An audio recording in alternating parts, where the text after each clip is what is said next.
السلام عليكم، نبداو على بركة الله. كي دايرين؟ بخير؟ لاباس عليكم؟ هانيين؟ نتمنى تكونوا بخير وعلى خير وصحة جيدة ان شاء الله يا ربي. اليوم جيت نشارك معكم واحد العلاج ديال الكحة. دابا البرد الناس كيكون عندهم الكحة وكيكون عندهم الصدر عامر يعني. هذه زوينة، دقة بطلة للكحة، كتشرب مرة في النهار يعني على الريق، معلقة كل صباح على الريق. مكوناتها ساهلة. كنديرو عندي انايا هنا زيت هذا زيت الجنجلان يعني زيت السمسم. تقدروا ديروا زيت الزيتون عادي. غندير منها تقريبا واحد 2 معالق. ومعالق حاولوا ديروا بالعود ولا ديال البلاستيك، ما ديروش الحديد من الاحسن.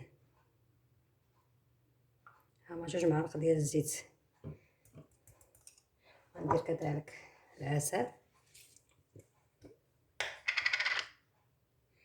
العسل تكون مزيانه يعني ما يكونش العادي، تكون شي حاجه مزيانه. انا هذا كنشري ولكن حاجه مزيانه يعني. ها هو تقريبا واحد 2 معالق تاعو. الاولى راه درتها عامره بزاف، نتا نديرها نصها هكا.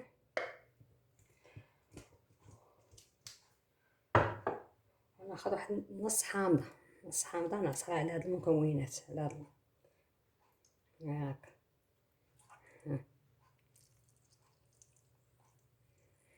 هكذا تحصروها مزيان، يعطيكم 1 معلقة يعني العصير ديال الحامض يكون 1 معلقة هكا. ونخلطوهم وكل صباح على الريق. اول حاجه كي تفيقوا على الريق خذوا معلقه من هذا، وراه يجيكم حامض شويه لان الحامض هذا مع العسل راه دايز.